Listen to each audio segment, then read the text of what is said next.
자, 현재 미래에셋증권에서 새로운 이슈가 나와주고 있습니다. 바로 스페이스X 관련되어서 1조 규모 신규 투자 경신이 나와주고 있는 모습인데, 자, 이게 왜 어마어마한 내용이냐? 여러분들, 스페이스X 관련되어 가지고 미래에셋증권이 왜 관련주로 엮이게 되었습니까? 기존에 4천억 규모를 투자를 한 모습이 나타나고 있었기 때문에 스페이스X 관련주로 엮이게 되면서 지금까지 상승을 이뤄냈다는 거예요. 자, 그러한 상황에서 지금 상황에서 1조 규모 신규 투자가 발표가 되었다는 것은 그만큼 스페이스X가 미래 가치가 뛰어난 모습이면서 상장 이후로는 새로운 주도주가 될 수 있기 때문에 미래에셋증권은 여기에 대한 이익을 보기 위해서 신규 투자가 나와주고 있는 거예요. 자, 그리고 미래에셋증권 같은 경우는 주식으로 봤을 때 잡주가 아니라 대형주다라고 말씀드려요. 그만큼 시가총액이 수십조나다라는 모습이 나타나고 있었기 때문에 이러한 대형 회사가 스페이스X에 대해서 1조 규모를 투자를 했다는 것은 그만큼 스페이스X에 대한 기대감이라는 게 커질 수밖에 없는 상황이 놓이게 된 거예요.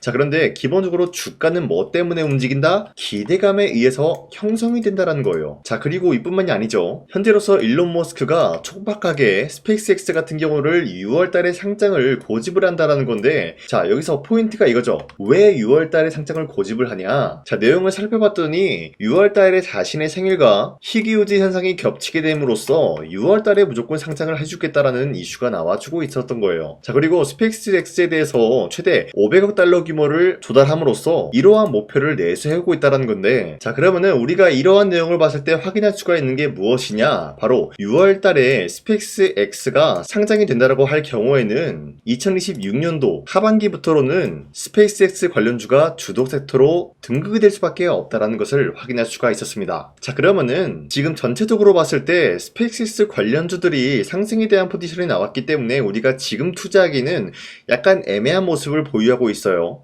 자, 그렇기 때문에 우리가 아직 상장이 되지 않은 스페이스X 관련된 그런 종목을 찾아야 된다라고 말씀드리면서, 자, 이 부분은 여러분들한테 잠시 후에 말씀드릴까 하는데, 자, 우선은 미래에셋증권에 대해서 추가적으로 말씀드리겠습니다. 자, 머스크가 전기차와 로봇 시장보다 우주산업 확대시킬 것이다라는 언급이 나와주고 있는 것인데, 자, 기본적으로 전기차라고 하면은 테슬라의 일론 머스크 덕분에 예전에 강력한 주도주가 되었었다는 거예요. 자, 그에 못지않게 전기차와 관련된 종목들은 어떤 흐름을 보유하고 있었냐? 자, 적게는 2배에서 3배까지 노릴 수 있는 기회가 주어졌고요. 많게는 10배에서 20배까지 혹은 그 이상의 가치를 노려볼 수가 있었던 게 테슬라 일론 머스크의 전기차 덕분이었다는 거예요. 자, 그 이후로 일론 머스크가 어떤 것을 이뤄내고 있냐? 지금은 로봇 섹터를 건드리고 있다는 거예요. 자, 로봇 섹터도 마찬가지로 테슬라 일론 머스크의 옵티머스 덕분에 2배에서 3배까지 올라간 모습이 나타나고 있었고, 전기차 못지않게 많은 상승을 만들어내고 있는 모습이 포착이 되고 있었어요. 자, 그런데 여기서 핵심적인 내용이 뭐냐? 바로 전기차와 로봇 시장보다 우주산업 확대시킬 예정이다라는 거예요. 자, 그러면은 전기차와 로봇 섹터보다 훨씬 더 많은 상승의 가치를 보유할 수가 있는 게 바로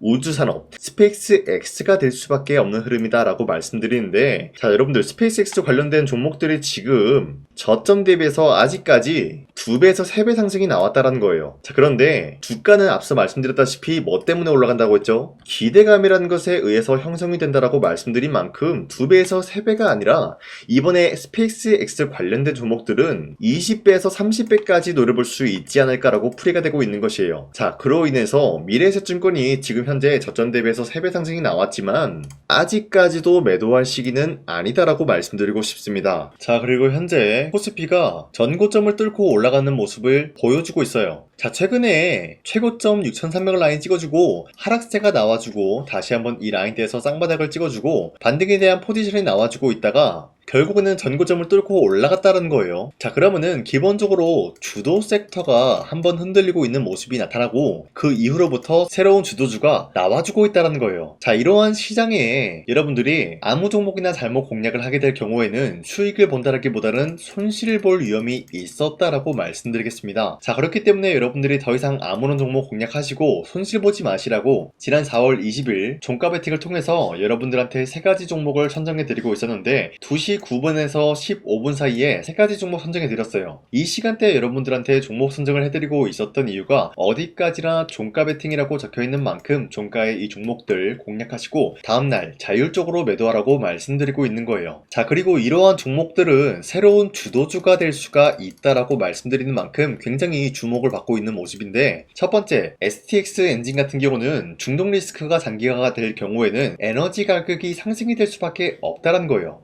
그렇기 때문에 여기에 대한 기대감에 의한 매수세에 유입이 될 수밖에 없었다라고 말씀드리겠고요. 두 번째, 대우건설. 이 종목도 중동전쟁이 종전 이후로부터 재건 협상이 나타날 수가 있기 때문에 여기에 대한 기대감에 의한 매수세 유입이 될 수밖에 없었다라고 말씀드리겠고요. 마지막으로 LNF. 이 종목 같은 경우는 테슬라가 인산철 배터리를 사용하겠다, 여기에 대해서 교체를 하겠다라는 언급이 나와주고 있는 만큼 수혜를 받을 수밖에 없었다라고 말씀드리겠습니다. 자, 그런데 이렇게 설명드리면 여러분들이 헷갈려 할 수가 있기 때문에, 첫 번째 STX 엔진 같은 경우는 저점 대비해서 급등세를 보여주고 있는 모습이 나타나고 있고요. 지난 21일 보시면은 윗꼬리가 달리면서 빠진 모습이지만 최대 21%까지 장대 한몫 나왔어요. 그리고 윗꼬리가 달리면서 10% 상승 마감이 되었기 때문에 지난 4월 20일에 이 종목 공략하신 주주님들은 아무리 못해도 10%에서 21%에 대한 상승을 노려볼 수 있는 기회가 주어졌다는 거예요. 자, 그리고 두 번째 대우건설 같은 경우도 마찬가지로 저점 대비해서 지금까지도 상승세 나와주고 있고요. 윗꼬리가 달리면서 빠진 모습이지만 최대 23%까지 상승이 나왔어요. 그리고 윗꼬리가 달리면서 16% 상승 마감이 되었기 때문에 지난 20일에 이 종목 공략하신 주주님들은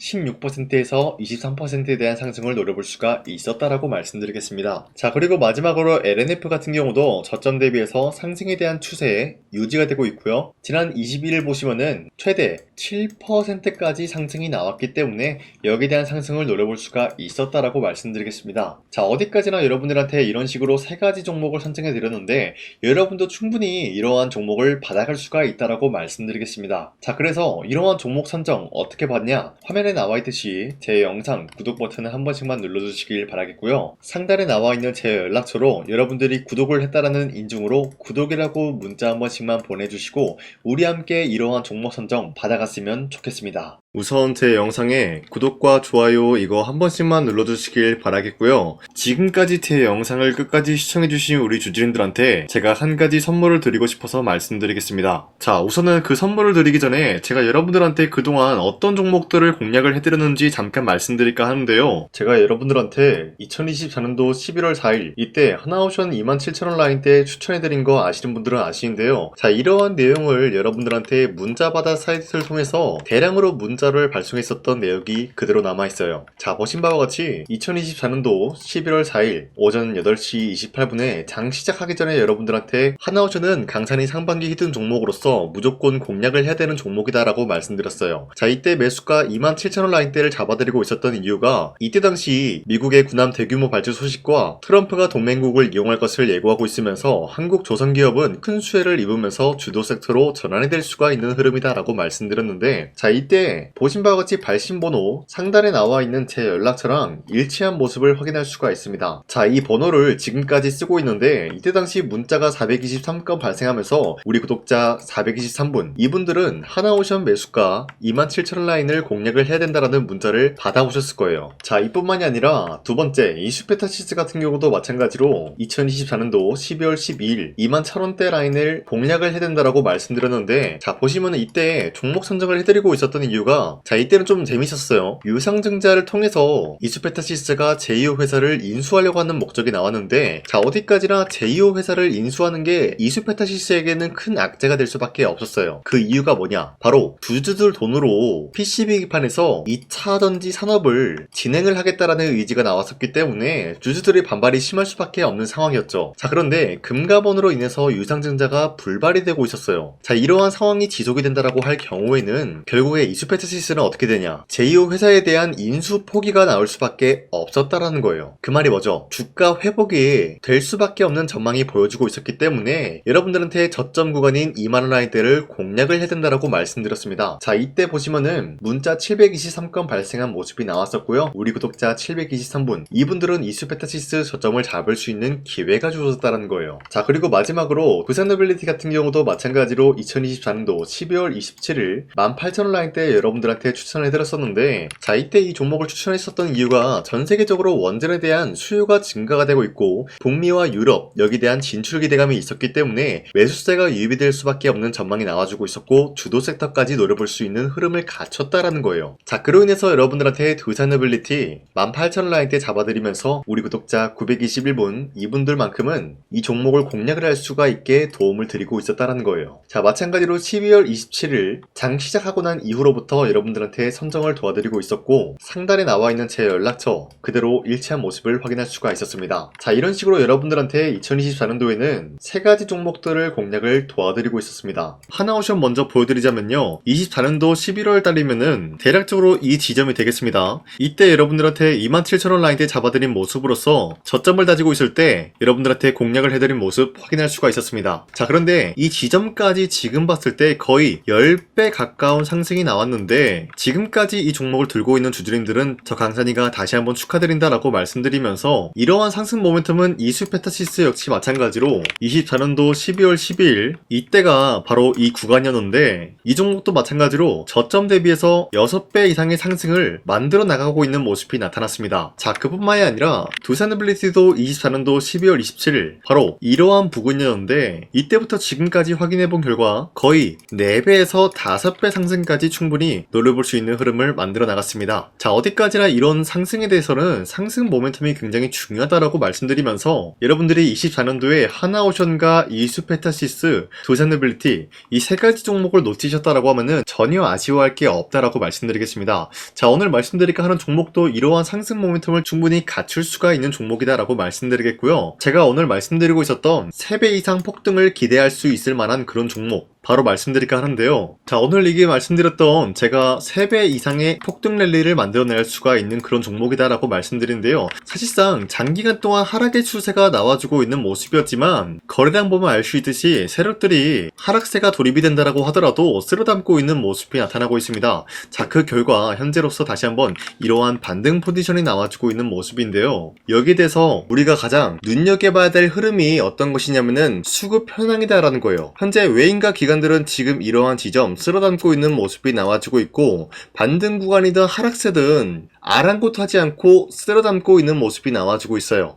자, 어떻게 보면 이러한 구간이 매집 구간이다라고 말씀드릴 수가 있는데요. 이 종목이 어떤 종목인지 분석을 해본 결과 굉장히 충격적인 결과가 나왔다라는 거예요. 바로 현대차와 테슬라 같은 경우가 로봇 산업에 대해서 경쟁을 하는 구도가 나와주고 있습니다. 보신 바와 같이 현재로서는 현대차의 아틀라스 그리고 테슬라의 옵티머스 같은 경우가 각자의 기술성이 전 세계적으로 인정받고 있는 모습이 나와주고 있는데 테슬라는 어디까지나 로봇 섹터가 두 번째 기획이었죠. 자, 첫 번째는 기본적으로 전기차였고요. 두 번째는 로봇, 그리고 마지막으로 스페이스 항공 관련되어 가지고 단계별로 성장성이 뚜렷한 모습을 연출하고 있어요. 자, 그런데 이러한 상황 속에서 현대차가 로봇 관련되어서 기술력을 뽐내고 있다는 것은 테슬라가 이를 견제하기 위해서 어떤 것을 만들어낼 것이냐, 당연히 로봇에 대한 시장 선점을 위해 나서기 위해서 분주하게 움직일 수밖에 없는 상황이 나타난 거예요. 자, 그러면 기본적으로 어떤 일이 발생이 되냐, 로봇에 대한 수요는 증가가 될 수밖에 없는 상황이다라는 거예요. 자, 그러면은 로봇의 수요가 증가가 된다라는 거는 기본적으로 로봇에 들어가는 부품 같은 경우도 수요가 증가될 수밖에 없는 상황이 나타난 것이죠. 자, 그런데 로봇에는 액추에이터 등등 굉장히 많은 부품이 들어가는데 그러한 부품들 중에서 우리가 한 가지 종목을 선정을 한다라고 할 경우에는 막대한 상승세를 노려볼 수 있는 기회까지 주어진다는 거예요. 자, 그런데 이러한 로봇 산업에 들어가고 있는 메모리 기술이 바로 LPDDR5다라는 건데 이러한 기술력을 쉽게 말씀드려서 정보를 처리할 수 있는 능력을 갖추고 있는 것이 바로 LPDDR5다라는 거예요. 자, 앞서 말씀드렸다시피 로봇에 대한 수요가 증가가 된다라고 하면은 기본적으로 부품 같은 경우도 수요가 증가가 된다라고 말씀드렸는데 현재로서 DDR5 같은 이런 메모리 카드가 수요가 폭증이 됨으로써 가격 또한 마찬가지로 폭증이 되고 있다는 거예요. 자, 실질적으로 8만원에서 10만원대 하던 메모리 카드 같은 경우도 현재로서는 수요 폭증에 따라서 40만원에서 50만원까지 가격적인 부분이 4배에서 5배나 상승이 되고 있는 모습이 나타나고 있다는 거예요. 자, 그러면은 사실상 메모리 관련 관련된 종목을 지금 매수한다라고 할 경우에는 이미 고점에서 매수한 거나 다름없기 때문에 DDR 관련된 종목을 지금에서 공략하기는 굉장히 버겁다라는 거예요. 자, 하지만 로봇에 들어가는 것은 기본적으로 LPDDR5만 있는 게 아니라 2170 배터리도 대량으로 탑재가 될 수밖에 없다라는 거예요. 자, 그런데 지금 상황에서 우리가 2170 배터리 관련주를 잡기에는 너무나 많은 종목이 있다라는 거예요. 자, 하지만 그럼에도 불구하고 우리가 2170 배터리 관련주를 반드시 공략을 해야 되는 이유가 뭐냐면요, 바로 테슬라의 로봇 관련주는 지금 일론 머스크가 계획을 하고자 하는 방향성의 두 번째 섹터라는 거예요. 자, 그리고 앞서 말씀드렸다시피 일론 머스크의 마지막 계획은 바로 우주 스페이스, 우주항공 관련된 기술력을 보유를 하는 것이 목적이다라는 거죠. 자, 그런데 스페이스X에 투입이 되고 있는 것이 바로 21700 배터리이기 때문에 2170 배터리의 수요는 앞으로도 점차 증가가 될 수밖에 없는 상황이기 때문에 우리가 2026년도 반드시 잡아야 될 종목은 2170 배터리다라고 말씀드리겠습니다. 자, 그런데 기본적으로 2170 배터리 관련주를 아무 종목이나 공략을 하는 것이 아니라 국내 소부장 기업들 중에서 테슬라의 2170 배터리를 만들기 위해서 필수한 기술력을 납품을 해주는 기업이 있다라는 거예요. 자, 그런데 이러한 기업의 성장성은 앞으로도 분명히 뚜렷할 수밖에 없는 게 앞서 말씀드렸다시피 전기차에도 들어가고 있고 로봇 섹터에도 들어갈 수밖에 없는 흐름 만들어냈다라는 거예요. 자, 그뿐만이 아니라 스페이스라는 막대한 사업에도 투입이 될 수밖에 없는 흐름이다라고 말씀드린 만큼 우리가 국내 이 기업을 반드시 공략을 하게 될 경우에는 막대한 상승세를 노려볼 수가 있다라고 말씀드리겠습니다. 자, 이러한 구조가 있었기 때문에 여러분들한테 이렇게 말씀을 드리고 있는 것인데, 현재 이러한 구간에서는 외인과 기관들이 쓸어담고 있는 모습이 나와지고 있었고, 그동안 주가가 하락세가 돌입이 되더라도 계속해서 거래량이 발생이 되면서 매수세가 들어와주고 있었다라는 거예요. 자, 긴말하지 않겠습니다. 이 히든 종목을 여러분들이 꼭 받아보고 싶다라고 하시는 분들은 상단에 나와 있는 제 연락처로 구독이라고만 문자 한 번씩만 보내주시면요, 제가 선착순 1000명한테만 이 하나오션 그리고 이 스페타시스 두 사너빌리티 여러분들한테 증명을 해드리고 있었던 것처럼 이 1000분한테만 이 종목명이 뭔지 여러분들한테 문자로 발송해드리겠습니다. 지금까지 제 영상 끝까지 시청해주신 저 강산의 찐 구독자님들, 이분들한테만 이렇게 히든 종목을 선물해드리고 싶어가지고 준비한 거니까요, 반드시 구독이라고 문자 보내주시길 바라겠습니다. 이게 날마다 오는 종목이 아니기 때문에 지금 여러분들이 저한테 문자 안 보내주시고 그때 가서 후회하지 마시고요, 선착순으로 1000명이기 때문에 지금 빠르게 상단에 나와 있는 제 연락처로 구독이라고 문자 한 통씩만 남겨주시길 바라겠습니다. 자, 지금까지 제 영상 끝까지 시청해주신 우리 주주님들 다시 한번 감사드린다 라고 말씀드리면서 영상 마무리하도록 하겠습니다. 자, 지금까지 강산이었습니다. 다음 시간에 뵐게요.